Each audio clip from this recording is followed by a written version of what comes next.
நதியும் மலையும். மறு ஆக்கம் புக் பாக்ஸ். ஒரு நாள் நதி தனக்குத்தானே இப்படி யோசித்தது. நான் வாழ்நாள் முழுவதும் இப்படியே ஓடிக்கொண்டே இருக்க வேண்டுமா? சிறிது காலம் ஓடுவதை நிறுத்தி ஓய்வெடுக்க கூடாதா? அவளுக்கு ஆலோசனை தேவைப்பட்டதால் அங்கிருந்த மலையிடம் சென்று தனது எண்ணத்தை அவனிடம் பகிர்ந்து கொண்டது. மலையோ சிரித்துக்கொண்டு, என்னை பார், நான் காலம் காலமாக ஒரே இடத்திலேயே நிற்கிறேன் என்றது.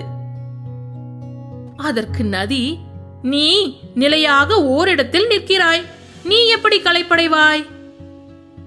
என்னை பார், நான் ஓடிக்கொண்டே இருக்கிறேன், ஒரு நிமிடம் கூட ஓய்வில்லை என்று பதிலளித்தது. மலையோ புன்னகைத்தவாறு, உனக்கு அப்படித்தான் தெரியும். ஆனால் இங்கே நின்று கொண்டே இருப்பது களைப்பாக உள்ளது. தினமும் அதே மரங்கள், அதே வானத்தைத்தான் நான் பார்க்க வேண்டியிருக்கிறது. நானும் நதியாக ஓடி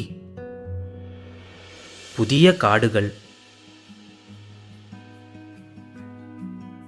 மற்றும் கிராமங்கள் வழியாக சென்று அங்குள்ள வயல்களுக்கு நீர் பாய்ச்சி வாழ்வாதாரம் தந்து அவர்களின் அன்பை பெற்றிருக்கலாம் என சில சமயங்களில் விரும்புவேன் என்று கூறியது. நதி அதற்கு குறுக்கிட்டு, இது விசித்திரமாக இருக்கிறது. உனது வாழ்க்கை மிகவும் வசதியாகவும் நிம்மதியாகவும் இருக்கிறது. இருந்தாலும் உனக்கு இவ்வாறு தோன்றுகிறதே என்றது. எனது சகோதரியே, உனக்கு புரியவில்லை. அனைவரும் உன்னை வணங்குகின்றனர். நீ மற்றவர்களுக்காக ஓடுகிறாய். அது மட்டுமல்ல, அனைத்தும் கொடுத்த பின் மீதியை கடலுக்கு தந்து விடுகிறாய் என்று அன்புடன் கூறியது மலை.